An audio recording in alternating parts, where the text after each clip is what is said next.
शिवा पर मोहे है, शुभ कर्मंते कभू न डरूं, न डरूं और सोच अब जाए लड़ूं, निश्चय कर अपनी जीत करूं।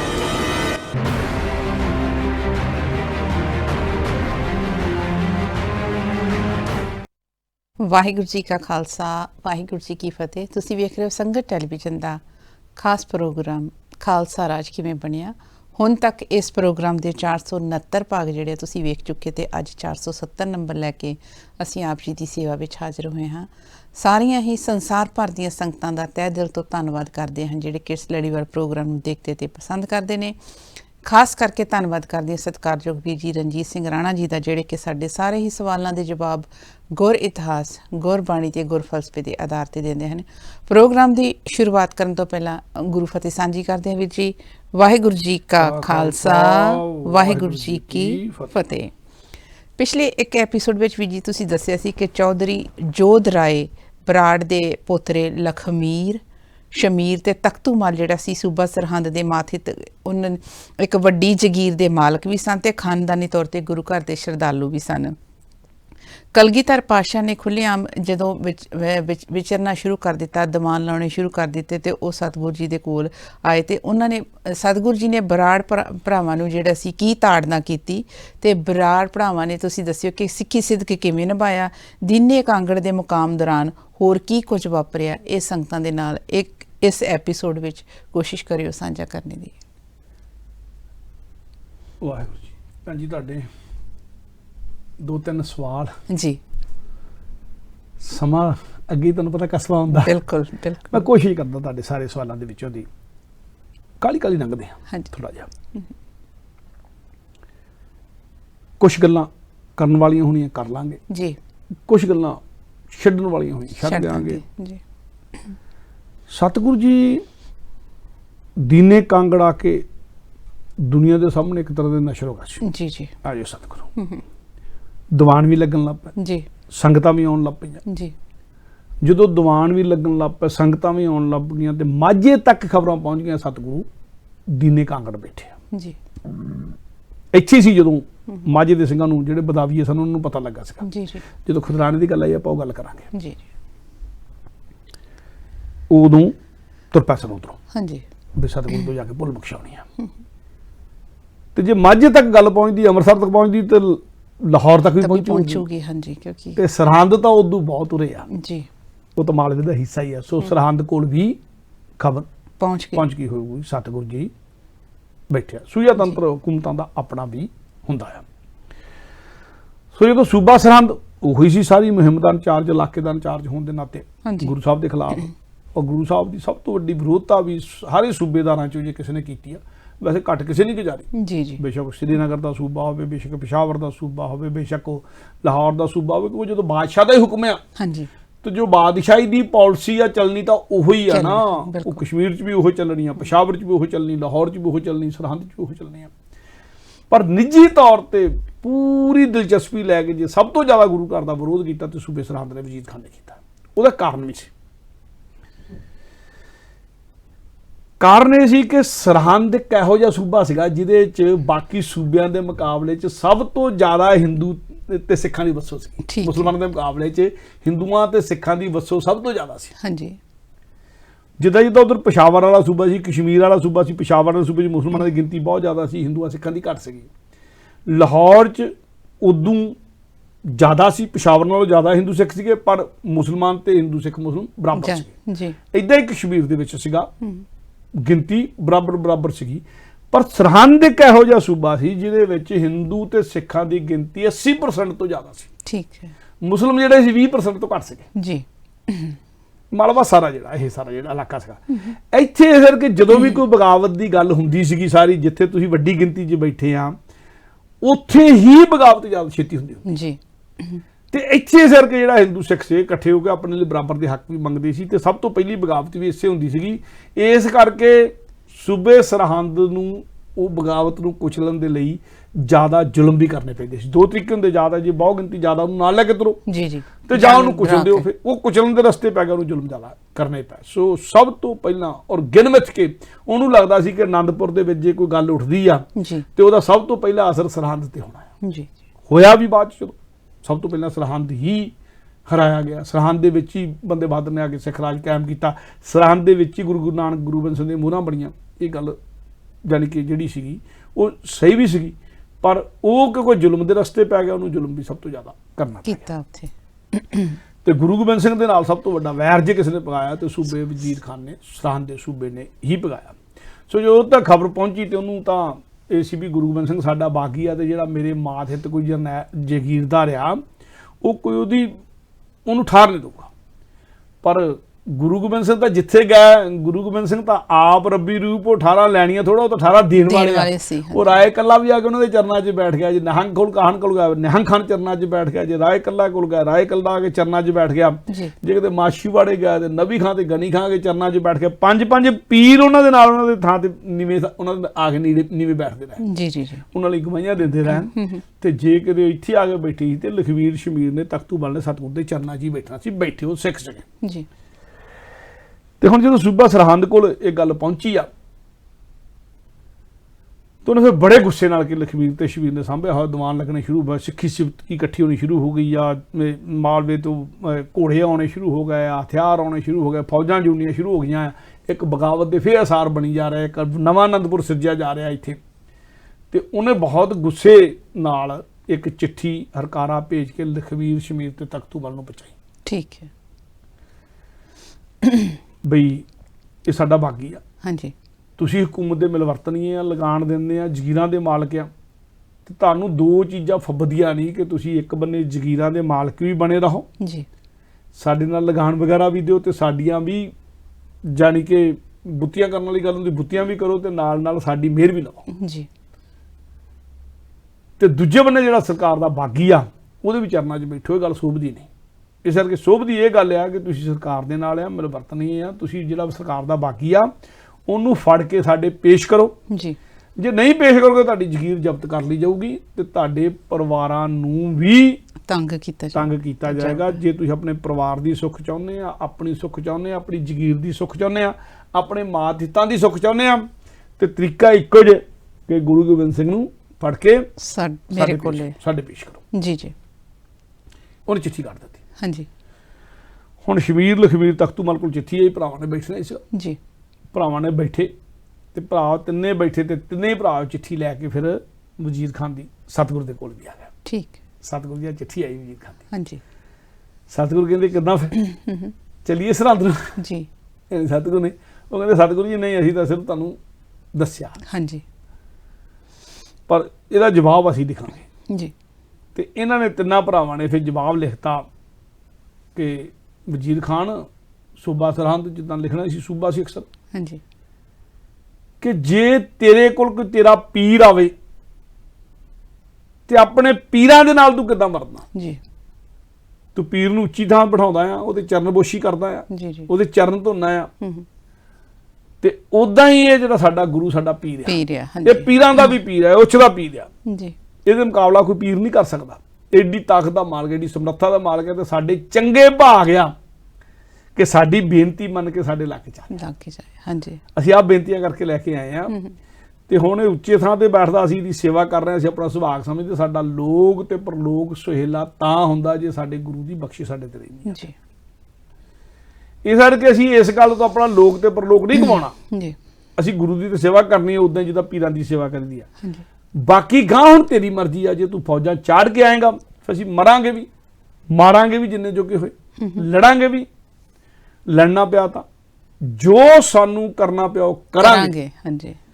ਪਰ ਜਿਹੜਾ ਸਾਡਾ ਗੁਰੂ ਆ, ਜਿਹੜਾ ਸਾਡਾ ਪੀਰ ਆ, ਜਿਹੜਾ ਸਾਡਾ ਰਹਿਬਰ ਆ, ਉਹ ਤੇਰੇ ਹਵਾਲੇ ਨਹੀਂ ਕਰ ਲੱਗੇ। ਸਾਡੇ ਪਰਿਵਾਰ ਇਹ ਤੋਂ ਕੁਰਬਾਨ, ਅਸੀਂ ਕੁਰਬਾਨ, ਸਾਡੀਆਂ ਜ਼ਗੀਰਾਂ ਇਹ ਤੋਂ ਕੁਰਬਾਨ, ਤੂੰ ਜੋ ਕਰਨਾ ਕਰ ਸਕਦਾ ਆ। ਪਰ ਇਸ ਗੱਲ ਨੂੰ ਨਹੀਂ ਇਦਾਂ ਹੀ ਬਿਲਕੁਲ ਨਾਲ ਨਾਲ ਠਰਮਾ ਵੀ ਦਿੱਤਾ ਵੀ ਨਹੀਂ ਇਦਾਂ ਕਿ ਜਿੱਦਾਂ ਤੂੰ ਆਪਣੇ ਪੀਰ ਦੀ ਮਾਨਤਾ ਕਰਦਾ ਉਦਾਂ ਅਸੀਂ ਆਪਣੇ ਗੁਰੂ ਦੀ ਮਾਨਤਾ ਕਰ ਰਹੇ। ਇਹਨਾਂ ਨੇ ਚਿੱਠੀ ਦਾ ਜਵਾਬ ਦੇ ਦਿੱਤਾ ਹਾਂਜੀ। ਚਿੱਠੀ ਦਾ ਜਵਾਬ ਦੇ ਕੇ ਨਾਲ ਨਾਲ ਤਕੜਾਈ ਵੀ ਕਰ ਦਿੱਤੀ ਪਹਿਰੇ ਦੀ ਥੋੜੀ ਜੀ।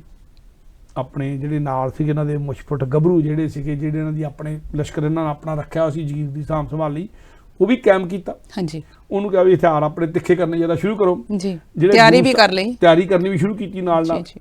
ਨਾਲ ਜਿਹੜੇ ਗੁਰੂ ਸਾਹਿਬ ਦੇ ਕੋਲ ਆਉਂਦੇ ਸੀ ਸਿੰਘ हाँ जी ਹਥਿਆਰਬੰਦ ਹੋ ਕੇ ਆ ਰਿਹਾ ਸੀ ਉਹ ਸਤਿਗੁਰੂ ਨੇ ਕੁਝ ਇੱਥੇ ਭਰਤੀ ਵੀ ਕੀਤੇ। जी ਦੀਨੇ ਕਾਂਗੜ ਬੈਠ ਕੇ ਸਤਿਗੁਰੂ ਨੇ ਪਹਿਲੀ ਵਾਰੀ ਕੁਝ ਸਿੰਘ ਜਿਹੜੇ ਸੀਗੇ ਲੜਨ ਮਰਨ ਵਾਲੇ ਮੁਗਲ ਫੌਜਾਂ ਚੋਂ ਨਿਕਲੇ ਹੋਏ ਕੁਝ ਸੀਗੇ ਜਿਹੜੇ ਕੱਢੇ ਹੋਏ ਸੀਗੇ जी ਉਹ ਕੁਝ ਭਰਤੀ ਵੀ ਕੀਤੇ ठीक है ਉਹਨਾਂ ਨੂੰ ਹਥਿਆਰ ਵੀ ਦਿੱਤੇ ਪੈਸੇ ਤੇ ਵੀ ਰੱਖੇ ਨਹੀਂ ਤਾਂ ਆਨੰਦਪੁਰ ਨਹੀਂ ਕਦੀ ਰੱਖੇ ਸੀ। हाँ जी हाँ जी ਇੱਥੇ ਪਹਿਲੀ ਵਾਰੀ ਆ ਕੇ ਕੁਝ ਪੈਸੇ ਤੇ ਵੀ ਰੱਖੇ ਤਨਖਾਹਾਂ ਤੇ ਵੀ ਰੱਖੇ। ਪਹਿਲਾਂ ਤਨਖਾਹ ਨਹੀਂ ਦਿੰਦੇ ਸਤਿਗੁਰੂ ਜੀ। ਪਹਿਲਾਂ ਤਾਂ ਉਦਾਂ ਲੋਕੀ ਕੁਰਬਾਨ ਹੋਣ ਆਉਂਦੇ कुर्बान ਹੁੰਦੇ जी ਸੀ। जी ਇੱਥੇ ਪਹਿਲੀ ਵਾਰੀ ਦੀਨੇ ਕਾਂਗੜ ਬੈਠ ਕੇ ਸਤਿਗੁਰੂ ਨੇ ਭਰਤੀ ਕੀਤੇ ਤਨਖਾਹਾਂ ਵੀ ਉਹਨਾਂ ਦੀ ਬੰਨੀਆਂ ਤਨਖਾਹਾਂ ਵੀ ਰੱਖੀਆਂ ਤੁਹਾਨੂੰ ਮਹੀਨੇ ਦੀ ਮਹੀਨੇ ਤਨਖਾਹ ਮਿਲੇਗੀ ਲੰਗਰ ਚੋਂ ਪ੍ਰਸ਼ਾਦਾ ਪਾਣੀ ਵੀ ਮਿਲੇਗਾ हाँ जी ਤੁਹਾਨੂੰ ਟ੍ਰੇਨਿੰਗ ਵੀ ਮਿਲੇਗੀ ਇੱਕ ਤਰ੍ਹਾਂ ਦੀ ਫੌਜ ਨਾਲੋਂ ਸ਼ਾਹੀ ਫੌਜ ਨਾਲ ਵੱਡੀ ਤੁਹਾਡੀ ਟ੍ਰੇਨਿੰਗ ਹੋਊਗੀ जी ਤੇ ਨਾਲ ਕੁਝ ਨੌਜਵਾਨ ਜਿਹੜੇ ਸੀਗੇ ਗੁਰੂ ਤੋਂ ਕੁਰਬਾਨ ਹੋਣ ਦੇ ਨਾਤੇ ਵੀ ਇਕੱਠੇ ਹੋ ਉਹਨਾਂ ਨੂੰ ਟ੍ਰੇਨਿੰਗ ਤੇਜ਼ ਕਰ ਦਿੱਤੀ ਗਈ ਹਥਿਆਰ ਤਿੱਖੇ ਕਰਨੇ ਸ਼ੁਰੂ ਕਰ ਦਿੱਤੇ ਗਏ जी ਹਥਿਆਰਬੰਦ ਹੋ ਕੇ ਨੌਜਵਾਨ ਪਿੰਡਾਂ ਤੋਂ ਹੋਰ ਸਤਿਗੁਰੂ ਤੋਂ ਨਿਸ਼ਾਵਰ ਹੋਣ ਲਿਆਉਣੇ ਸ਼ੁਰੂ ਹੋ ਗਏ ਸੋ ਪਹਿਰਾ ਵੀ ਸਖਤ ਕੀਤਾ ਗਿਆ ਤੇ ਹਰਕਾਰੇ ਨੇ ਜਿਹੜੇ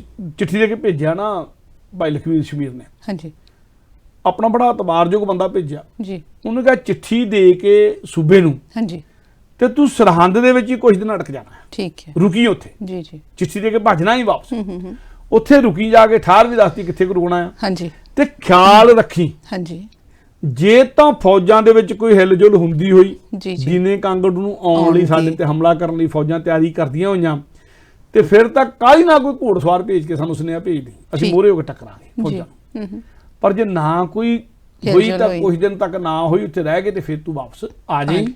ਵੀ ਸਾਨੂੰ ਪਤਾ ਲੱਗ ਜੂ ਕੋਈ ਸੂਬਾ ਵਜੀਦ ਖਾਨ ਹਮਲਾ ਕਰਨ ਨੂੰ ਨਹੀਂ ਆ ਰਿਹਾ। जी ਸੋ ਇਹ ਵੀ ਤਿਆਰੀ ਉਹਨਾਂ ਨੇ ਰੱਖੀ ਜੋ ਜਿਹੜੀ ਪੂਰੀ ਦੀ ਪੂਰੀ ਕਹਿੰਦੇ ਵੀ ਵਰਤਣੀ ਚਾਹੀਦੀ ਨਾ ਆਪਣੇ ਵੱਲੋਂ ਹੁਸ਼ਿਆਰੀ ਕਹਿ ਲਓ ਪੂਰੀ ਦੀ ਪੂਰੀ ਜਿਹੜਾ ਆਪਣਾ ਖਿਆਲ ਰੱਖਣਾ ਚਾਹੀਦਾ ਆ ਜੀ। ਉਹ ਪੂਰਾ ਖਿਆਲ ਵੀ ਲਖਵੀਰ ਸ਼ਮੀਰ ਤੇ ਤਖਤੂਬਲ ਨੇ ਰੱਖਿਆ। ਇਧਰੋਂ ਸਤਿਗੁਰੂ ਨੇ ਤਿਆਰੀ ਕਰਨੀ ਸ਼ੁਰੂ ਕਰ ਦਿੱਤੀ जी ਪਰ ਕੁਝ ਦਿਨ ਉੱਥੇ ਇਹਨਾਂ ਦਾ ਇਤਬਾਰੀ ਬੰਦਾ ਰਿਹਾ हाँ जी ਉਹਨੇ ਦੇਖਿਆ ਵੀ हिलजुल ਫੌਜਾਂ नहीं ਦੀ है ਕੋਈ ਹਿਲਜੁਲ ਨਹੀਂ ਹੋਈ ਹੈ जी जी ਤੇ ਉਹ ਕੁਝ ਦਿਨ ਬੈਠ ਕੇ 2-4 ਦਿਨ ਬੈਠ ਕੇ ਉਹ ਵਾਪਸ ਆ ਗਿਆ। ਉਹਨੇ ਕਹਿੰਦੀ ਫੌਜਾਂ 'ਚ ਕੋਈ ਹਿਲਜੁਲ ਨਹੀਂ ਹੋਈ जी ਔਰ ਸੂਬਾ ਸਰਹੰਦ ਜਾਣਦਾ ਸੀਗਾ हाँ जी ਕਿ ਜਿਹੜੇ ਗੁਰੂ ਨੂੰ ਉਹ ਆਨੰਦਪੁਰ ਘੇਰਾ ਪਾ ਕੇ 10 ਲੱਖ ਫੌਜਾਂ ਨਹੀਂ ਫੜ नहीं फाड़ ਸਕੀਆਂ सकियां हाँ जी ਜਿਹੜੇ ਗੁਰੂ ਨੂੰ ਚਮਕੌਰ ਦੀ ਗੜੀ ਦੇ ਵਿੱਚ ਇੱਕ ਨਿੱਕੇ ਜਿਹੇ ਘਰ ਦੇ ਵਿੱਚ ਘੇਰਾ ਪਾ ਕੇ 10 ਲੱਖ ਫੌਜਾਂ ਨਹੀਂ ਫੜ ਸਕੀਆਂ ਉਹ ਤੋਂ ਨਿਕਲ ਗਿਆ ਤੇ ਉਹ ਗੁਰੂ ਨੂੰ ਹੁਣ ਉਸ ਜੰਗਲ ਦੇ ਇਲਾਕੇ 'ਚ जी ਜਿਹੜਾ ਕਿ ਸਾਰਾ ਹੀ ਜਿਹਨੂੰ ਲੱਖੀ ਜੰਗਲ ਸਤਿਗੁਰੂ ਨੇ ਇਸ ਇਲਾਕੇ ਨੂੰ ਕਿਹਾ ਵੀ ਜੰਗਲ ਦਾ ਇਲਾਕਾ ਆ ਸਰਹੰਦ ਆਪਣੇ ਸਿੱਖਾਂ ਸੇਵਕਾਂ 'ਚ ਬੈਠਾ ਆ ਚੌਧਰੀ ਉਹਦੇ ਲਈ ਲੜਨ ਲਈ ਆ ਰਿਹਾ ਆ ਸਾਰਾ ਇਲਾਕਾ ਹੀ ਸਿੱਖਾਂ ਦਾ ਸ਼ਰਧਾਲੂ ਉਸ ਇਲਾਕੇ 'ਚ ਗੁਰੂ ਦਾ ਕੀ ਵਿਗਾੜ ਸਕਦਾ ਉਹਨੂੰ ਪਤਾ ਸੀ ਸੂਬੇ ਸਰਹੰਦ ਨੂੰ ਇਸ ਕਰਕੇ ਉਹ ਤੁਰਿਆ ਨਹੀਂ जी ਤੇ ਹਾਲੇ ਜੰਗਾਂ ਦੇ ਵਿੱਚੋਂ ਨਿਕਲ ਕੇ ਗਿਆ ਸੀਗਾ हाँ जी ਤੋਏ ਤੇ ਹੋ ਰਹੀ ਸੀ ਸਾਹਿਬਜ਼ਾਦੇ ਸ਼ਹੀਦ ਕਰਨ ਤੋਂ ਬਾਅਦ 'ਚ ਤੇ ਉਹ ਚਾਹੁੰਦਾ ਨਹੀਂ ਸੀ ਹੋਰ ਤੋਏ ਤੇ ਵੀ ਖੱਟੇ ਨਾਲ ਸੋ ਉਹ ਥੋੜਾ ਚਿਰ ਨਿਸਲ ਜੀ ਬੈਠ ਕੇ ਵੱਟ ਗਿਆ ਜੀ ਕਿ ਹਾਲੇ ਦੇਖੀਏ ਹਾਲਾਤ ਨੂੰ ਦੇਖੋ ਪਰ ਉਹਨੇ ਸੂਇਆ ਤੰਤਰ ਆਪਣਾ ਹੋਰ ਤੇਜ਼ ਕਰ ਦਿੱਤਾ ਵੀ ਦੇਖੀਏ ਸਤਿਗੁਰੂ ਕਿੰਨੀ ਕੁ ਤਿਆਰੀ ਕਰ ਰਿਹਾ ਮੇਰੇ ਲਈ ਕਿੰਨਾ ਕੁ ਵੱਡਾ ਖਤਰਾ ਬਣ ਬਣ ਰਿਹਾ ਰਿਹਾ ਹੈਗਾ ਪਰ ਸਿੱਧਾ ਹਮਲਾ ਕਰਨ ਦੀ ਬਾਰੇ ਹਲੇ ਉਹਨੇ ਸੋਚਿਆ ਨਹੀਂ। सोचा नहीं ਸੋ ਪਹਿਰੇਦਾਰ ਵਾਪਸ ਆ ਗਏ ਸਤਿਗੁਰੂ ਨੇ ਇਧਰੋਂ ਆਪਣੀਆਂ ਤਿਆਰੀਆਂ ਜਿਹੜੀਆਂ ਰੱਖੀਆਂ ਲਖਵੀਰ ਸ਼ਿਵ ਨੇ ਤਿਆਰੀਆਂ ਰੱਖੀਆਂ हाँ जी ਔਰ ਜਿਹੜੇ ਦੀਵਾਨ ਲੱਗਦੇ ਆ ਜੀ। ਉਦਾਂ ਹੀ ਨਿਰੰਤਰ ਦੀਨੇ ਲੱਗ ਕਾਂਗੜ ਰਹੇ। ਦੀਵਾਨ ਵੀ ਲੱਗਦੇ ਰਹੇ ਜਿੱਦਾਂ ਅੱਗੇ ਲੱਗਦੇ ਲੱਗਦੇ ਸੀ ਸੀ। ਸਤਿਗੁਰੂ ਇੱਥੇ ਦੀਨੇ ਕਾਂਗੜ ਬੈਠੇ ਰਹੇ जी ਔਰ ਇੱਕ ਦਿਨ ਜਦੋਂ ਦੀਵਾਨ ਲੱਗੇ ਆ ਨਾ ਦੀਵਾਨ ਦੇ ਸਮੇਂ 'ਚ ਇੱਕ ਦਿਨ ਭਾਈ ਪਰਮ ਸਿੰਘ ਤੇ ਭਾਈ ਧਰਮ ਸਿੰਘ जी ਇਹ ਭਾਈ ਰੂਪੇ ਦੀ ਸੰਤਾਨ ਸੀ ਇਹ ਆ ਗਿਆ जी ਭਾਈ ਰੂਪੇ ਪਿੰਡ ਤੋਂ ਚੱਲ ਕੇ ਇਹਨਾਂ ਦਾ ਆਪਣਾ ਵਸਾਇਆ ਹੋਇਆ ਪਿੰਡ ਸੀ ਭਾਈ ਰੂਪੇ ਦੇ ਨਾਂ ਦੇ ਉੱਤੇ ਤੇ ਇਹ ਭਾਈ ਰੂਪੇ ਪਿੰਡ ਤੋਂ ਚੱਲ ਕੇ ਭਾਈ ਪਰਮ ਸਿੰਘ ਤੇ ਭਾਈ ਧਰਮ ਸਿੰਘ ਇਹਨਾਂ ਨੇ ਆਨੰਦਪੁਰ ਜਾ ਕੇ ਅੰਮ੍ਰਿਤ ਛਕਿਆ ਸੀ। ਭਾਈ ਰੂਪੇ ਦੀ ਸੰਤਾਨ ਸੀਗੇ ਇਹ ਸਤਿਗੁਰੂ ਦੇ ਦਰਸ਼ਨ ਕਰਨ ਦੇ ਲਈ ਦੀਨੇ ਪਿੰਡ ਪਹੁੰਚ ਗਏ ਦੀਵਾਨ ਲੱਗੇ ਦੇ ਵਿੱਚ ਪਹੁੰਚੇ ਆ ਔਰ ਜੋਟੀਆਂ ਨਾਲ ਕੀਰਤਨ ਕਰਦੇ ਹੋਏ ਸੰਗਤ ਲੈ ਕੇ ਪਹੁੰਚੇ ਕੋਈ ਹਥਿਆਰਬੰਦ ਵੀ ਨਾਲ ਸੰਗਤ ਆ ठीक है ਕਿਉਂਕਿ ਸਤਿਗੁਰੂ ਦਾ ਜਦੋਂ ਹਰਕਾਰਾ ਫਿਰਿਆ ਵੀ ਸ਼ਾਇਦ ਉਹ ਹਮਲਾ ਹੋਵੇ ਸਤਿਗੁਰੂ ਨੇ ਜਦੋਂ ਹਥਿਆਰਬੰਦ ਭਰਨੇ ਸ਼ੁਰੂ ਕੀਤੇ ਤੇ ਪਰਮ ਸਿੰਘ ਤੇ ਧਰਮ ਸਿੰਘ ਵੀ ਯੋਧੇ ਸੀਗੇ जी ਇਹ ਨਾਲ ਆਪਣੇ ਹਥਿਆਰਬੰਦ ਨੂੰ ਲੈ ਕੇ ਨਾਲ ਸੰਗਤਾਂ ਨੂੰ ਲੈ ਕੇ ਨਾਲ ਘੋੜੇ ਲੈ ਕੇ ਨਾਲ ਹਥਿਆਰ ਲੈ ਕੇ ਸਾਰੇ ਜਾਣੀ ਕਿ ਆਪਾਂ ਨੂੰ ਹੁਣ ਲੋੜ ਹੈ ਹਿੱਸਾ ਪਾਉਣ ਦੀ ਇਸ ਜੰਗ ਦੇ ਵਿੱਚ ਤੇ ਇਹ ਭਾਈ ਪਰਮ ਸਿੰਘ ਤੇ ਭਾਈ ਧਰਮ ਸਿੰਘ ਪਹੁੰਚ ਗਏ ਜਿਹੜੇ ਭਾਈ ਰੂਪੀ ਸੰਤਾਨ ਆ ਪਰ ਕੀਰਤਨ ਕਰਦੇ ਆਏ ਆ जी ਗੁਰੂ ਦਾ ਜਸ ਕਰਦੇ ਆ ਚੋਟੀਆਂ ਦੇ ਨਾਲ ਕੀਰਤਨ ਕਰਦੇ ਕਰਦੇ ਆਏ ਆ ਸਤਿਗੁਰੂ ਨੇ ਅਗਾਂਹ ਹੋ ਕੇ ਇਹਨਾਂ ਨੂੰ ਕੀਰਤਨ ਕਰਦੇ ਆ ਗੁਰਬਾਣੀ ਦਾ ਜਾਪ ਕਰਦੇ ਆਏ ਆ ਸਤਿਗੁਰੂ ਨੇ ਅਗਾਂਹ ਹੋ ਕੇ ਇਹਨਾਂ ਨੂੰ ਜੀ ਆਇਆਂ ਆਖਿਆ ਆ ਇਹਨਾਂ ਨੇ ਦਰਸ਼ਨ ਭੇਟਾ ਵਜੋਂ ਘੋੜੇ ਸਤਿਗੁਰੂ ਨੂੰ ਦਿੱਤਾ जी ਇੱਕ ਘੋੜੇ ਦਾ ਜ਼ਿਕਰ ਸਤਿਗੁਰੂ ਲਈ ਕਰਦੇ ਬਾਕੀ ਜੇ ਹੋਰ ਕਿਤੇ ਲੋੜ ਪਈ ਉੱਥੇ ਘੋੜੇ ਦੀ ਦਸ਼ਵੰਧ ਦੀ ਮਾਇਆ ਦਿੱਤੀ ਆ ਕੁਝ ਹਥਿਆਰ ਵੀ ਲੈ ਕੇ ਆਏ ਆ ਵਧੀਆ ਕਿਸਮ ਦੇ ਬਣਾ ਕੇ, ਕੁਝ ਹਥਿਆਰ ਦਿੱਤੇ ਦਰਸ਼ਨ ਭੇਟਾਂ ਵਜੋਂ। ਤੇ ਸਾਡੇ ਸੂਰਜ ਪ੍ਰਕਾਸ਼ ਨੇ ਜ਼ਿਕਰ ਕੀਤਾ ਕਿ ਇੱਕ ਚਿੱਟੀ ਪਿਸ਼ਾਕ ਵੀ ਸਤਿਗੁਰੂ ਦੇ ਲਈਏ ਲੈ ਕੇ ਆਏ ਆ ਭੇਟਾਂ ਵਜੋਂ। ਇਹਨਾਂ ਨੇ ਸਤਿਗੁਰੂ ਨੂੰ ਨਮਸਕਾਰ ਕੀਤੀ ਆ, ਪਿਸ਼ਾਕ ਹਵਾਲੇ ਕੀਤੀ, ਦਰਸ਼ਨ ਭੇਟਾਂ ਵਜੋਂ ਮਾਇਆ ਹਵਾਲੇ ਕੀਤੀ, ਦੁਸ਼ਵੰਦੀ ਮਾਇਆ ਜਿਹੜੀ ਆ ਹਥਿਆਰ ਹਵਾਲੇ ਕੀਤੇ। ਇੱਕ ਘੋੜਾ ਦਿੱਤਾ ਸਤਿਗੁਰੂ ਆਪ ਦੀ ਸਵਾਰੀ ਲਈ, ਤੁਹਾਨੂੰ ਸੁੰਦਰ ਘੋੜਾ ਸੋਭਦਾ ਇੱਦਾਂ ਤੇ ਬਹੁਤ ਸੁੰਦਰ ਘੋੜਾ ਜਿਹੜਾ ਸੀਗਾ ਸਤਿਗੁਰੂ ਨੂੰ ਇਹਨਾਂ ਨੇ ਭੇਟ ਕੀਤਾ ਆ। ਆ ਕੇ ਸਤਿਗੁਰੂ ਕੋਲ ਬੈਠ ਗਿਆ ਆ। ਸਤਿਗੁਰੂ ਬੈਠੇ ਸੰਗਤ ਦੇ ਵਿੱਚ, ਦੀਵਾਨ ਉੱਠਿਆ ਹੋਇਆ, ਤੇ ਫਿਰ ਜਦੋਂ ਦੀਵਾਨ ਉੱਠ ਗਿਆ ਹੋਇਆ, ਦੀਵਾਨ ਦੀ ਸੰਪੂਰਨਤਾ ਹੋਈ, ਸਤਿਗੁਰੂ ਬੈਠੇ ਆ। ਦੁੱਖ ਸੁੱਖ ਦੀ ਗੱਲ ਚੱਲੀ ਆ, ਤੇ ਦੁੱਖ ਸੁੱਖ ਦੀ ਗੱਲ ਚਲਦਿਆਂ ਆਪਣੇ ਪਰਿਵਾਰਾਂ ਦੀ ਗੱਲ ਕਰਦਿਆਂ ਇਹਨਾਂ ਨੇ ਰਸਮੀ ਤੌਰ ਤੇ ਨਾ ਸਾਹਿਬਜ਼ਾਦਿਆਂ ਦੀ ਸ਼ਹਾਦਤ ਦਾ ਤੇ ਬਜ਼ੁਰਗ ਮਾਤਾ ਦੀ ਸ਼ਹਾਦਤ ਦਾ ਅਫਸੋਸ ਪ੍ਰਗਟ ਕੀਤਾ। ਠੀਕ, ਇਹ ਰਸਮ ਆਪਣੀ ਸੁਭਾਵਿਕ। ਜਦੋਂ ਤੁਸੀਂ ਘਰ ਦੇ ਵਿੱਚ ਕੋਈ ਜੀ ਅਕਾਲ ਚਲਾਣਾ ਕਰ ਜਾਂਦਾ, ਬੇਸ਼ੱਕ ਸ਼ਹੀਦ ਹੀ ਹੋਇਆ ਹੋਵੇ, ਤੇ ਜਦੋਂ ਤੁਸੀਂ ਪਹਿਲੀ ਵਾਰੀ ਮਿਲਦੇ ਆ ਤੇ ਆਪਾਂ ਉਹਦਾ ਅਫਸੋਸ ਕਰਦੇ ਆ। ਹਾਂਜੀ, ਇਹ ਦੁਨੀਆ ਦੀ ਦਸਤੂਰ ਬਣਿਆ ਹੋਇਆ। ਜੀ, ਇਹਨਾਂ ਨੇ ਆਪਣਾ ਅਫਸੋਸ ਪ੍ਰਗਟ ਕੀਤਾ, ਸਤਿਗੁਰੂ ਜੀ ਨਹੀਂ ਜੀ ਏਦਾਂ ਹੋਣਾ ਚਾਹੀਦਾ, ਮਾੜਾ ਹੋ ਗਿਆ ਬਹੁਤ। ਤੇ ਸਤਿਗੁਰੂ ਜੀ ਤਾਂ ਸਹਿਜ ਚ ਹਮੇਸ਼ਾ ਹੀ। ਹਾਂਜੀ, ਤੇ ਪਤਾ ਨਹੀਂ ਕਿੰਨੇ ਲੋਕਾਂ ਨੇ ਹੁਣ ਤੱਕ ਸਤਿਗੁਰੂ ਕੋਲ ਆ ਕੇ ਅਫਸੋਸ ਕੀਤਾ ਉਹਨੇ, ਜਦੋਂ ਸਾਰੀ ਫੇਰੀ ਦੇ ਦੌਰਾਨ। ਜੀ ਜੀ, ਲਖਵੀਰ ਸ਼ਬੀਰ ਨੇ ਵੀ ਕੀਤਾ, ਹੀਰਾਏ ਕੱਲੇ ਨੇ ਵੀ ਕੀਤਾ, ਸਾਰਿਆਂ ਨੇ ਕੀਤਾ ਸੀ। ਤੇ ਸਤਿਗੁਰੂ ਜੀ ਤਾਂ ਬਹੁਤ ਸਹਿਜ ਅਵਸਥਾ 'ਚ ਆ। ਤੇ ਸਤਿਗੁਰੂ ਨੇ ਕਿਹਾ, ਧਰਮ ਸਿੰਘ ਜਗਤ ਦੇ ਪਦਾਰਥਾਂ ਦੀ ਇਹੀ ਰੀਤ ਆ, ਜੋ ਉਪਜਿਆ ਉਹਨੇ ਬਿਨਸਣਾ। ਆਪਣੀ ਪੰਜਾਬੀ ਆਮ ਹੀ ਖਾਉ ਹੈ, ਜਿਹੜਾ ਭਾਂਡਾ ਇੱਕ ਘੜਿਆ ਆ ਉਹਨੇ ਟੁੱਟਣਾ ਹੀ, ਭੱਜਣਾ। ਘੜੇ ਭਾਂਡੇ ਨੇ ਭੱਜਣਾ। ਜੋ ਉਪਜਦਾ ਆ ਸੋ ਬਿਨਸਦਾ ਆ, ਜੋ ਉਪਜਿਓ ਸੋ ਬਿਨਸ। ਦਿਨ ਦਾ ਫਰਕ ਹੋ ਸਕਦਾ ਅੱਗੇ ਪਿੱਛੇ ਦਾ। ਜੇ ਕਿਤੇ ਬੰਦਾ ਉਮਰ ਭੋਗ ਕੇ ਜਾਵੇ, ਜੋ ਉਪਜੀ ਚੀਜ਼ ਆ ਉਮਰ ਭੋਗ ਕੇ ਜਾਵੇ, ਤੇ ਕਹਣਾ ਵੀ ਪੱਕੀ ਫਸਲ ਤਾਂ ਵੱਢਣੀ ਸੀ। ਆਪਾਂ ਇਹੀ ਕਹਿੰਦੇ ਆ ਨਾ, ਪੱਕੀ ਜਦੋਂ ਫਸਲ ਪੱਕ ਜਾਂਦੀ ਆ ਉਹ ਤਾਂ ਵੱਢਣੀ ਹੁੰਦੀ ਆ। ਪਰ ਕੋਈ ਕੱਚੀ ਫਸਲ ਵੱਢੇ ਉਦੋਂ ਦੁੱਖ ਲੱਗਦਾ। ਜੀ, ਸੋ ਜੇ ਕੋਈ ਉਮਰ ਭੋਗ ਕੇ ਜਾਵੇ ਉੱਥੇ ਘੱਟ ਦੁੱਖ ਹੁੰਦਾ, ਜੇ ਕੋਈ ਉਮਰ ਨਾ ਭੋਗ ਕੇ ਜਾਵੇ, ਫਸਲ ਕੱਚੀ ਹੋਵੇ ਤਾਂ ਉੱਥੇ ਦੁੱਖ ਹੁੰਦਾ ਆ। ਪਰ ਸਤਿਗੁਰ ਕਹਿੰਦੇ ਵੀ ਜੋ ਉਪਜਾ ਸੋ ਬਿਨਸਾ, ਦਿਨ ਦਾ ਅੱਗਾ ਪਿੱਛਾ ਹੋ ਸਕਦਾ ਆ। ਤੇ ਉਹ ਦੁਨਿਆਵੀ ਲੋਕਾਂ ਲਈ ਹੁੰਦਾ, ਅਸੀਂ ਥੋੜਾ ਜਿਹਾ ਇਹਨਾਂ ਗੱਲਾਂ ਤੋਂ ਉੱਪਰ ਆ। ਸਤਿਗੁਰੂ ਅਡੋਲ ਰਹਿ ਕੇ ਕਹਿੰਦੇ ਵੀ ਇੱਕੋ ਇੱਕ ਆਤਮਾ ਹੀ ਸਤ ਵਸਤੂ ਆ, ਜਿਹੜੀ ਸਦਾ ਥਿਰ ਰਹਿੰਦੀ, ਬਾਕੀ ਥਿਰ ਕੁਛ ਨਹੀਂ ਰਹਿੰਦਾ। ਜੀ, ਬਾਕੀ ਸਾਰੀ ਆਵਣ ਜਾਣੇ, ਹਮ ਆਦਮੀ ਹਾਂ ਇੱਕ ਦਮੀ। ਔਰ ਗੁਰੂ ਸਾਹਿਬ, ਗੁਰੂ ਗੋਬਿੰਦ ਸਿੰਘ ਹੀ ਨਹੀਂ, ਸਾਰੇ ਗੁਰੂ ਸਾਹਿਬਾਨ ਸਿੱਖਾਂ ਨੂੰ ਇਹ ਸਬਕ ਪੜਾਉਂਦੇ ਆ ਕਿ ਜੇ ਤੁਸੀਂ ਇਹ ਗੱਲ ਯਾਦ ਰੱਖੋ ਕਿ ਮੌਤ ਨੇ ਇੱਕ ਦਿਨ ਆਉਣਾ ਆ, ਤੇ ਤੁਸੀਂ ਦੋ ਗੱਲਾਂ ਦੋਨੇ ਪਾਸੇ ਤੁਸੀਂ ਸੁਰਖਰੂ ਰਹਿ ਸਕਦੇ ਆ। ਮੌਤ ਨੇ ਆਉਣਾ ਹੀ ਆਉਣਾ ਆ, ਤੁਹਾਨੂੰ ਯਾਦ ਰਹੇ, ਤੇ ਤੁਸੀਂ ਕੋਈ ਪਾਪ ਕਰਮ ਨਹੀਂ ਕਰੋਗੇ। ਆਪਣੀ ਤੁਹਾਨੂੰ ਗਰੂਰ ਨਹੀਂ ਹੋਊਗਾ ਕਦੀ ਵੀ ਕਿ ਮੌਤ ਨੇ ਤਾਂ ਆ ਜਾਣਾ, ਕਿੰਨਾ ਕੁ ਜੋੜ ਲਓਗੇ। ਮੈਨੂੰ ਗੁਰਬਾਣੀ ਦੀ ਪੰਕਤੀ ਉਹਨਾਂ ਨੇ ਇੱਕ ਵਾਰ ਸਾਹਮਣੇ ਆਈ ਹਾਲਾਤਾਂ 'ਚ ਲੰਘਦਿਆਂ, ਕਿ ਸਤਿਗੁਰੂ ਕਹਿੰਦੇ ਆ ਕਿ ਜੇ ਆਪਾਂ ਆਪਣੇ ਆਲੇ ਦੁਆਲੇ ਨਿਗਾਹ ਮਾਰ ਕੇ ਦੇਖ ਲਓ ਕਿ ਜੇ ਤਾਂ ਜਾਂਦਾ ਹੋਇਆ ਮਨੁੱਖ ਆਪਣੇ ਨਾਲ ਕੁਝ ਬੰਨ ਕੇ ਲੈ ਚੱਲਿਆ। ਹਾਂਜੀ, ਜੇ ਜਾਂਦਾ ਲੈ ਚੱਲਿਆ ਕੁਛ ਵਸਤ ਹੈ ਨਾਲੇ। ਜੀ, ਕਿ ਜਾਂਦਾ ਹੋਇਆ ਬੰਦਾ ਆਪਣੇ ਨਾਲ ਬੰਨ ਕੇ ਲੈ ਚੱਲਿਆ, ਕੋਈ ਆਪਣੀਆਂ ਵਸਤਾਂ, ਕੋਈ ਧਨ ਦੌਲਤ ਇਕੱਠਾ ਕੀਤਾ ਹੋਇਆ ਲੈ ਚੱਲਿਆ ਆ, ਤੇ ਫਿਰ ਸਤਿਗੁਰੂ ਕਹਿੰਦੇ ਕੁਛ ਬੰਨ ਲੈ ਚੱਲੀਏ, ਕੁਛ ਰੱਖ ਸੰਭਾਲੇ। ਕਿ ਫਿਰ ਤਾਂ ਕੁਛ ਬੰਨ ਕੇ ਤਿਆਰ ਕਰ ਲਓ ਨਾਲ ਲਿਜਾਣ ਲਈ ਵੀ, ਜੇ ਕੋਈ ਲੈ ਕੇ ਗਿਆ ਤੇ ਕੁਛ ਸੰਭਾਲ ਕੇ ਰੱਖ ਦਿਓ, ਦੁਬਾਰਾ ਵੀ ਆਉਣਾ ਆ। ਜੀ, ਆਵਾਗਮਨ ਦਾ ਚੱਕਰ ਤਾਂ ਹੈਗਾ ਆ, ਤੇ ਫਿਰ ਆ ਕੇ ਵਰਤ ਲਾਂਗੇ। ਜੀ, ਪਰ ਜੇ ਤੁਹਾਨੂੰ ਇਹ ਪਤਾ ਨਹੀਂ ਤੁਸੀਂ ਆਉਣਾ ਦੁਬਾਰਾ ਕਿੱਥੇ ਆ, ਹਾਂਜੀ, ਤੁਹਾਡਾ ਰੱਖਿਆ ਹੋਇਆ ਕੰਮ ਨਹੀਂ ਆਉਣਾ। ਜੇ ਤੁਹਾਨੂੰ ਇਹ ਪਤਾ ਆ, ਆਲਾ ਦੁਆਲਾ ਦੇਖ ਲਓ, ਕਿਸੇ ਨੂੰ ਪਤਾ ਉਹਨੇ ਕਿੱਥੇ ਆਉਣਾ, ਨਹੀਂ ਆਇਆ ਜਾ ਕੇ। ਤੇ ਜੇ ਨਾਲ ਕੋਈ ਵਸਤ ਚੱਕ ਕੇ ਲਿਜਾਣੀ ਨਹੀਂ, ਤੇ ਫਿਰ ਐਡਾ ਜੋੜਨ ਦਾ ਵੀ ਕੀ ਫਾਇਦਾ, ਐਡਾ ਲਾਲਚ ਕਰਨ ਦਾ ਵੀ ਕੀ ਫਾਇਦਾ, ਐਡਾ ਜਾਣੀ ਕਿ ਪਾਪ ਕਰਮ ਕਰਕੇ, ਐਡਾ ਭੱਜ ਦੌੜ ਕਰਕੇ, ਐਡਾ ਸਾਰਾ ਕੁਝ ਜੋੜਨ ਦਾ ਵੀ ਕੀ ਫਾਇਦਾ। ਤੇ ਜੇ ਕਿਤੇ ਸਤਿਗੁਰੂ ਇਹ ਗੱਲ ਵਾਰ-ਵਾਰ ਸਮਝਾਉਂਦੇ, ਮੈਂ ਕਹਿੰਦਾ ਜੇ ਉਦੋਂ ਨਹੀਂ ਸਮਝ ਆਈ ਤਾਂ ਕਰੋਨਾ ਨੇ ਸਮਝਾਤੀ, ਸਮਝ ਲਓ। ਜੀ, ਕਿ 5-4 ਮਹੀਨਿਆਂ ਤੋਂ ਦੁਨੀਆ ਦੇ ਕਾਰੋਬਾਰ ਠੱਪ ਪਿਆ। ਹਾਂਜੀ, ਰੋਟੀ ਤਾਂ ਫੇਰ ਵੀ ਖਾ ਹੋ ਰਹੀ ਆ। ਜੀ ਜੀ, ਲੋੜਾਂ ਸਾਰੀਆਂ ਫੇਰ ਵੀ ਪੂਰੀਆਂ ਹੋ ਰਹੀਆਂ ਆ। ਤੇ ਬੰਦੇ ਦੀਆਂ ਲੋੜਾਂ ਤਾਂ ਇੰਨੀਆਂ ਕੋਈ ਆ, ਬੰਦਾ ਦੌੜਾ ਫਿਰਦਾ, ਭੱਜਾ ਫਿਰਦਾ, ਮਰੂ ਕਰਦਾ ਰਹਿੰਦਾ, ਕਹਿੰਦਾ ਮੇਰੇ ਕੋਲ ਹੈ ਕੱਖ ਨਹੀਂ। ਜਦੋਂ ਮਰ ਜਾਂਦਾ ਬੈਂਕ 'ਚ ਫੇਰ ਸਰਮਾਇਆ ਪਿਆ। ਬਹੁਤਾਂ ਨਾਲ ਏਦਾਂ ਹੁੰਦਾ, ਮਿਡਲ ਕਲਾਸ ਨਾਲ ਵੀ, ਜਿਹੜੇ ਕਹਿੰਦੇ ਗੁਜ਼ਾਰਾ ਉਹਨਾਂ ਨਾਲ ਏਦਾਂ ਹੁੰਦਾ। ਸੋ ਸਤਿਗੁਰੂ ਕਹਿੰਦੇ ਵੀ ਜੋ ਉਪਜਿਓ ਸੋ ਬਿਨਸ ਹੈ। ਮੌਤ ਨੂੰ ਹਮੇਸ਼ਾ ਯਾਦ ਰੱਖ ਲੈਣਾ ਚਾਹੀਦਾ। ਬੰਦਾ ਮਰੂ 'ਚ ਨਹੀਂ ਪੈਂਦਾ, ਬੰਦਾ ਜੋੜਨ 'ਚ ਨਹੀਂ ਪੈਂਦਾ, ਬੰਦਾ ਹੰਕਾਰ 'ਚ ਨਹੀਂ ਪੈਂਦਾ, ਮਰ ਜਾਣਾ ਇੱਕ ਦਿਨ। ਜੀ, ਬੰਦਾ ਪਾਪ ਕਰਮਾਂ 'ਚ ਨਹੀਂ ਪੈਂਦਾ, ਇੱਕ ਦਿਨ ਮਰ ਜਾਣਾ। ਤੇ ਨਾਲ ਬੰਦਾ ਜਿੱਥੇ ਆਪ ਪਾਪ ਕਰਮਾਂ ਜਿੰਨੇ ਨਾ ਪੈਂਦਾ ਉੱਥੇ ਕਿਸੇ ਦਾ ਪਾਪ ਸਹਿੰਦਾ ਵੀ ਨਹੀਂ। ਸਹਿੰਦਾ ਵੀ ਨਹੀਂ, ਹਾਂਜੀ। ਜੇ ਆਪ ਜ਼ੁਲਮ ਨਹੀਂ ਕਰਦਾ ਕਿਸੇ ਦਾ ਜ਼ੁਲਮ ਸਹਿੰਦਾ ਵੀ ਨਹੀਂ। ਜੇ ਆਪ ਕਿਸੇ ਨੂੰ ਡਰ ਨਹੀਂ ਦਿੰਦਾ, ਜੇ ਮੌਤ ਨੂੰ ਯਾਦ ਰੱਖਣਾ ਕਿਸੇ ਦਾ ਡਰ ਮੰਨਦਾ ਵੀ ਨਹੀਂ, ਕਹਿੰਦਾ ਵੱਧ ਤੋਂ ਵੱਧ ਕੀ ਕਰੂਗਾ, ਮਾਰ ਦਊਗਾ, ਮਰ ਤਾਂ ਜਾਣਾ ਇੱਕ ਦਿਨ। ਜੀ ਜੀ। ਇਸੇ ਕਰਕੇ ਗੁਰਬਾਣੀ ਦਾ ਸਿਧਾਂਤ ਆ, ਪੈ ਕਾਹੂ ਕੋ ਦੇਤ ਨਾ ਨਹਿ ਪੈ ਮਾਨਤ ਆਣ। ਵੱਧ ਤੋਂ ਵੱਧ ਕੀ ਕਰ ਸਕਦਾ, ਕੋਈ ਮਾਰ ਸਕਦਾ ਨਾ। ਹੋਰ ਤਾਂ ਕੀ ਬੰਦੇ ਨੂੰ ਇੱਕ ਗੱਲ ਹੋਰ, ਬੰਦੇ ਨੂੰ ਡਰ ਜਿਹੜਾ ਹੈਗਾ ਮੌਤ ਦਾ ਹੀ ਆ। ਹਾਂਜੀ।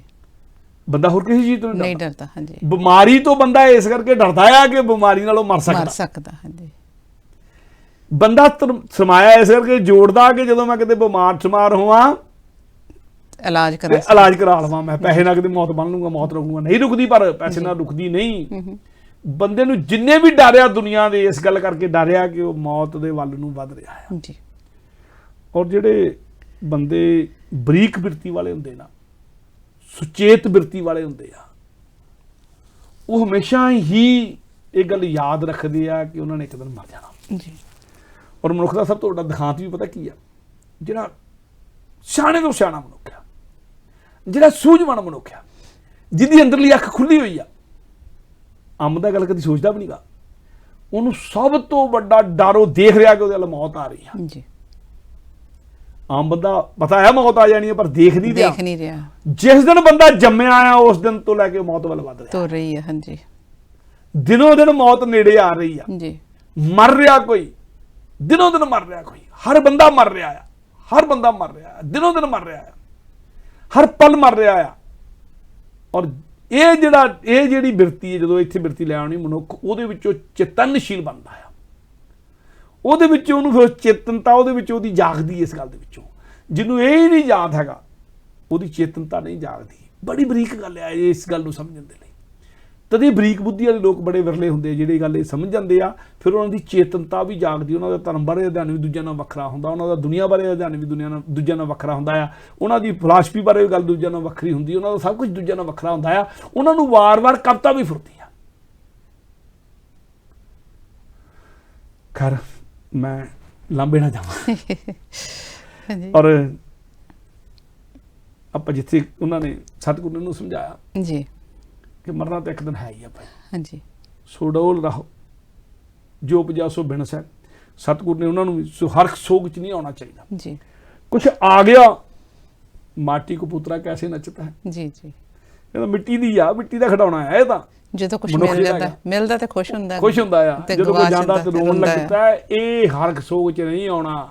ਇਹ ਰੋਣੇ ਕਰਲਾਪੇ ਤੋਂ ਵੀ ਤੇ ਦੂਜਿਆਂ ਤੋਂ ਸਾਰੀਆਂ ਗੱਲਾਂ ਤੋਂ ਮੁਕਤ ਰਹਿਣ ਦੀ ਕੋਸ਼ਿਸ਼ ਕਰਨੀ। ਦੁਨੀਆ ਦੇ ਕਾਰ ਵਿਹਾਰ ਤਾਂ ਕਰਨੇ ਹੀ ਪੈਣੇ ਆ, ਕਾਰ ਵਿਹਾਰ ਕਰਨੇ, ਜ਼ਿੰਮੇਵਾਰੀਆਂ ਨਿਭਾਉਣੀਆਂ ਪੈਣੀਆਂ, ਪਰ ਜ਼ਿੰਮੇਵਾਰੀਆਂ ਨਿਭਾਉਂਦਿਆਂ ਹੋਇਆਂ ਵੀ ਉਹਨਾਂ ਚ ਬਸਣਾ, ਮੋਹ ਤੋਂ ਨਿਰਭੈ ਰਹਿਣਾ। ਬਿਲਕੁਲ ਹੈਗਾ ਹੈ ਹਾਂਜੀ ਸਾਰਾ ਕੁਝ। ਜੀ ਜੀ। ਪਰ ਇਹਦਾ ਸਾਰੀਆਂ ਗੱਲਾਂ ਤੋਂ ਨਿਰਲੇਪ ਰਹਿ ਕੇ ਨਿਭਾਉਣਾ। ਸੋ ਪਰਮ ਸਿੰਘ ਤੇ ਭਾਈ ਧਰਮ ਸਿੰਘ ਨੂੰ ਧੀਰਜ ਦਿੱਤੀ। ਜੀ। ਮੈਂ ਗੱਲ ਕਹੀ ਕਿ ਜਿਹੜੇ ਭਾਈ ਪਰਮ ਸਿੰਘ ਤੇ ਧਰਮ ਸਿੰਘ ਭਾਈ ਰੂਪੇ ਦੇ ਸੰਤਾਨ ਸੀਗੇ ਜੀ। ਆਪਾਂ ਸ਼ਾਇਦ ਤੇ ਭਾਈ ਰੂਪੇ ਦਾ ਇਤਿਹਾਸ ਗੁਰੂ ਹਰਗੋਬਿੰਦ ਸਾਹਿਬ ਦਾ ਜਦੋਂ ਜ਼ਿਕਰ ਕੀਤਾ, ਉਦੋਂ ਕੀਤਾ ਕਿ ਨਹੀਂ ਕੀਤਾ ਮੈਨੂੰ ਚੇਤਾ ਨਹੀਂ ਆ ਰਿਹਾ। ਹਾਂਜੀ। ਪਰ ਮੈਂ ਥੋੜਾ ਜਿਹਾ ਇਸ਼ਾਰਾ ਕਰ ਦਿੰਦਾ ਇੱਥੇ। ਜੀ। ਭਾਈ ਰੂਪਾ ਭਾਈ ਸਾਧੂ ਦਾ ਪੁੱਤਰ ਸੀ ਜੀ। ਤੇ ਭਾਈ ਸਾਧੂ ਤੇ ਬਹੁਤ ਛੋਟੀ ਉਮਰ ਸੀ ਭਾਈ ਰੂਪਾ, ਦੋਨੇ ਜਣੇ ਇਹ ਗੁਰੂ ਹਰਗੋਬਿੰਦ ਸਾਹਿਬ ਦੇ ਕੋਲ ਆਏ ਸੀ, ਗੁਰੂ ਹਰਗੋਬਿੰਦ ਸਾਹਿਬ ਦੇ ਸਿੱਖ ਬਣੇ ਸੀ। ਜੀ ਜੀ ਜੀ। ਜਦੋਂ ਗੁਰੂ ਸਾਹਿਬ ਡਰੋਲੀ ਭਾਈ ਆ ਕੇ ਅਟਕੇ ਹੋਏ ਸੀ, ਗੁਰੂ ਹਰਗੋਬਿੰਦ ਸਾਹਿਬ ਜੀ ਜਦੋਂ ਜੰਗ ਲੜੀ ਆ, ਉਦੋਂ ਬਾਅਦ ਮਾਲਵੇ ਦਾ ਚੱਕਰ ਲਾਇਆ, ਉਦੋਂ ਭਾਈ ਸਾਧੂ ਤੇ ਭਾਈ ਰੂਪਾ ਜੀ ਇਹ ਦੋਨੇ ਜਣੇ, ਭਾਈ ਸਾਧੂ ਦਾ ਇੱਕ ਵੱਖਰਾ ਇਤਿਹਾਸ ਆ, ਮੈਂ ਉਹਦਾ ਜ਼ਿਕਰ ਹੁਣ ਉਧਰੋਂ ਗਿਆ ਤੇ ਲੰਮੀ ਗੱਲ ਹੋ ਜਾਣੀ, ਮੈਂ ਕਰਨੀ ਨਹੀਂ ਗੀ। ਭਾਈ ਸਾਧੂ ਤੇ ਭਾਈ ਰੂਪਾ ਦੋਨੇ ਤੇ ਖੇਤੀਬਾੜੀ ਕਰਨ ਵਾਲੇ ਬੰਦੇ ਸੀਗੇ। ਇਹ ਇੱਕ ਦਿਨ ਦੁਪਹਿਰੇ ਜੇਠ ਹਾੜ ਦੇ ਦਿਨ ਚੱਲ ਰਿਹਾ, ਗਰਮੀਆਂ ਸਿਖਰ ਦੀਆਂ ਗਰਮੀਆਂ ਚੱਲ ਰਹੀਆਂ ਆ। ਜੇਠ ਹਾੜ ਦਾ ਮਤਲਬ ਹੈਗਾ ਕਿ ਜੂਨ ਜੁਲਾਈ ਦਾ। ਜੀ ਜੀ। ਜਾਂ ਮਈ ਦਾ ਐਂਡ, ਜੂਨ ਤੋਂ ਸ਼ੁਰੂ ਕਰਕੇ, ਮਈ ਦੇ ਅੱਧ ਤੋਂ ਸ਼ੁਰੂ ਕਰਕੇ ਜੂਨ ਤੇ ਫਿਰ ਜੁਲਾਈ ਦੇ ਅੱਧ ਤੱਕ, ਜਦੋਂ ਆਪਾਂ ਬਰਸਾਤ ਦੇ ਮੌਸਮ ਤੋਂ ਜਿਹੜੇ ਬਾਹਲਾ ਗਰਮੀਆਂ ਦਾ ਟਾਈਮ ਹੁੰਦਾ ਹੈ, ਜੇਠ ਹਾੜ ਦੇ ਦਿਨ ਹੈ, ਸਭ ਤੋਂ ਗਰਮੀਆਂ ਦੇ ਦਿਨ ਹੁੰਦੇ। ਬਾਅਦ 'ਚ ਬਰਸਾਤਾਂ ਸ਼ੁਰੂ ਹੋ ਜਾਂਦੀਆਂ, ਫਿਰ ਗਰਮੀ ਘੱਟ ਜਾਂਦੀ ਹੈ ਜੀ। ਤੇ ਸਭ ਤੋਂ ਜ਼ਿਆਦਾ ਗਰਮੀਆਂ ਦੇ ਦਿਨ ਚੱਲ ਰਹੇ ਤੇ ਉਹਨਾਂ ਦੇ ਗਰਮੀਆਂ ਵੀ ਬਹੁਤ ਪੈਂਦੀਆਂ ਹੁੰਦੀਆਂ। ਅੱਜ ਵਰਗੇ ਸਾਧਨ ਵੀ ਨਹੀਂ ਸੀ ਹੁੰਦੇ ਬਚਣ ਦੇ, ਏਸੀ ਕਿੱਥੇ ਹੁੰਦੇ ਸੀ, ਕੂਲਰ ਕਿੱਥੇ ਹੁੰਦੇ ਸੀਗੇ ਖੇਤਾਂ ਦੇ ਵਿੱਚ, ਅੱਜ ਵਰਗੀਆਂ ਫਰਿੱਜਾਂ ਵੀ ਨਹੀਂ ਸੀ ਹੁੰਦੀਆਂ। ਤੇ ਪਾਣੀ ਲੋਕ ਸਰਾਹੀਆਂ 'ਚ ਪਾ ਕੇ, ਘੜਿਆਂ 'ਚ ਪਾ ਕੇ ਪਾਣੀ ਰੱਖ ਦਿੰਦੇ ਹੁੰਦੇ ਪੀਣ ਦੇ ਲਈ, ਉੱਚੇ ਥਾਂ ਤੇ ਦਰਖਤਾਂ ਦੀ ਝਿੰਗੀ ਦੇ ਵਿੱਚ ਰੱਖ ਦੇਣਾ ਜਿੱਥੇ ਹੋਣੀ। ਤੇ ਇਹਨਾਂ ਨੇ ਵੀ ਖੇਤੀ ਕਰਦਿਆਂ ਪਾਣੀ ਟੰਗਿਆ ਹੋਇਆ ਆ, ਖੇਤ ਨਾਲ ਬੰਨਿਆ ਹੋਇਆ ਆ। ਦੁਪਹਿਰਾਂ ਨੂੰ ਕੰਮ ਕਰਦੇ ਆ ਕੇ ਪਾਣੀ ਚੱਕਣਾ, ਤੇ ਬਾਹਰੋਂ ਹਵਾ ਚੱਲ ਕੇ ਨਾ ਪਾਣੀ ਬਹੁਤ ਠੰਡਾ ਹੋ ਗਿਆ। ਤੇ ਪਾਣੀ ਨੂੰ ਜਦੋਂ ਇਹਨਾਂ ਨੇ ਲਾਇਆ ਨਾ, ਪਾਉਣ ਲੱਗੇ ਬੁੱਕ ਦੇ ਵਿੱਚ, ਤੇ ਬੁੱਕ 'ਚ ਪਾਇਆ ਤੇ ਪੀਣ ਤੋਂ ਪਹਿਲਾਂ ਭਾਈ ਸਾਧੂ ਦੇ ਮੂੰਹੋਂ ਨਿਕਲਿਆ ਆ ਰੁਪਿਆ ਪੁੱਤਰ ਆਪਣੇ ਨੂੰ ਕਿ ਪਾਣੀ ਤਾਂ ਗੁਰੂ ਸਾਹਿਬ ਦੇ ਪੀਣ ਵਾਲਾ ਇੰਨਾ ਠੰਡਾ ਆ। ਜੀ ਜੀ ਤੇ ਰੂਪਾ ਕਹਿੰਦਾ ਫਿਰ ਗੁਰੂ ਸਾਹਿਬ ਪਹਿਲਾਂ ਪੀ ਲੈਣਾ, ਆਪਾਂ ਪੀਆਂਗੇ ਬਾਅਦ ਚ। ਜੀ ਤੇ ਇਹਨਾਂ ਨੇ ਅਰਦਾਸ ਕਰਨੀ ਸ਼ੁਰੂ ਕਰਤੀ, ਸਤਿਗੁਰੂ ਜੀ ਤੁਸੀਂ ਪੀਓ ਪਾਣੀ ਤੇ ਅਸੀਂ ਬਾਅਦ ਚ, ਤੁਸੀਂ ਪਹਿਲਾਂ ਜਲ ਸਕੋ ਫਿਰ ਅਸੀਂ ਫੇਰ ਛਕਾਂਗੇ। ਤੇ ਨਾਲੇ ਕੰਮ ਤੇ ਲੱਗ ਗਏ ਤੇ ਸਤਿਗੁਰੂ ਡਰੋਲੀ ਭਾਈ ਤੋਂ 20-22 ਕਿਲੋਮੀਟਰ ਦੀ ਦੂਰੀ ਤੇ ਬੈਠੇ ਸੀਗੇ, ਜਿੱਥੇ ਇਹਨਾਂ ਨੇ ਇਹ ਸਥਾਨ ਉੱਥੇ ਗੁਰਦੁਆਰਾ ਬਣਿਆ ਹੋਇਆ। ਉੱਥੋਂ ਸਤਿਗੁਰੂ ਘੋੜੇ ਤੇ ਦੁਪਹਿਰੇ ਜੀ ਤੁਰ ਪਏ ਇਹਨਾਂ ਦਾ ਜਲ ਛਕਣ ਦੇ ਲਈ। ਇਹਨਾਂ ਦੀ ਅਰਦਾਸ ਸੁਣੀ ਗਈ ਆ ਕੇ ਸਤਿਗੁਰੂ ਨੇ ਜਲ ਛਕਿਆ ਆ, ਨਾਲੇ ਇਹਨਾਂ ਦੇ ਬਖਸ਼ਿਸ਼ਾਂ ਕੀਤੀਆਂ। ਇਹਨਾਂ ਨੂੰ ਕਿਹਾ ਨਗਰ ਵਸਾਓ, ਇਹਨਾਂ ਨੇ ਭਾਈ ਰੂਪਾ ਨਗਰ ਵਸਾਇਆ। ਭਾਈ ਰੂਪੇ ਨਗਰ ਦੇ ਮਾਲਕ ਆ ਭਾਈ ਕਰਮ ਸਿੰਘ ਤੇ ਭਾਈ ਪਰਮ ਸਿੰਘ ਤੇ ਭਾਈ ਧਰਮ ਸਿੰਘ ਜੀ, ਇਹ ਸਤਿਗੁਰੂ ਦੇ ਕੋਲ ਆਏ ਆ। ਸਮਾਂ ਹੋ ਗਿਆ, ਹਾਂਜੀ। ਇੱਕ ਤੋਂ ਆਪਾਂ ਗੱਲ ਫੇਰ ਭਾਈ ਸ਼ੁਰੂ ਕਰ ਕਰਮ ਲਾਂਗੇ। ਸਿੰਘ ਤੇ ਭਾਈ ਧਰਮ ਸਿੰਘ ਦੇ ਨਾਲ ਬਾਅਦ ਵਿੱਚ ਕੀ ਗੱਲਬਾਤ ਹੋਈ ਅਗਲੇ ਐਪੀਸੋਡ ਵਿੱਚ ਆਪ ਜੀ ਦੇ ਨਾਲ ਸਾਂਝੀ ਕੀਤੀ ਜਾਵੇਗੀ। ਪ੍ਰੋਗਰਾਮ ਕਰਦੇ ਅਗਰ ਸਾਡੀ ਕੋਈ ਗਲਤੀ ਹੋ ਗਈ ਹੋਵੇ, ਦੋਵੇਂ ਹੱਥ ਜੋੜ ਕੇ ਅਸੀਂ ਤੁਹਾਡੇ ਕੋਲੋਂ ਮਾਫੀ ਮੰਗਦੇ, ਕਿਉਂਕਿ ਪ੍ਰੋਗਰਾਮ ਕਰਦੇ ਸਾਨੂੰ ਪਤਾ ਨਹੀਂ ਲੱਗਦਾ ਜਿਹੜਾ ਵਕਤ ਆ ਉਹ ਕਿੱਥੇ ਲੰਘ ਜਾਂਦਾ। ਤੇ ਇਸੇ ਤਰ੍ਹਾਂ ਉਮੀਦ ਕਰਦੀ ਹਾਂ ਜਦੋਂ ਤੁਸੀਂ ਇਸ ਪ੍ਰੋਗਰਾਮਾਂ ਨੂੰ ਸੁਣਦੇ ਹੋਵੋਗੇ ਤੁਹਾਨੂੰ ਵੀ ਬਹੁਤ ਹੀ ਆਨੰਦ ਵੱਜਦਾ ਹੋਵੇਗਾ। ਪ੍ਰੋਗਰਾਮਾਂ ਦਾ ਆਨੰਦ ਮਾਣਦੇ ਹੋ, ਪ੍ਰੋਗਰਾਮਾਂ ਨੂੰ ਸਪਾਂਸਰ ਵੀ ਜ਼ਰੂਰ ਕਰਾਇਆ ਕਰੋ। ਇੱਥੇ ਫਤਿਹ ਬੁਲਾਉਂਦੇ ਆ। ਵਾਹਿਗੁਰੂ ਜੀ ਕਾ ਖਾਲਸਾ, ਵਾਹਿਗੁਰੂ ਜੀ ਕੀ फतेह।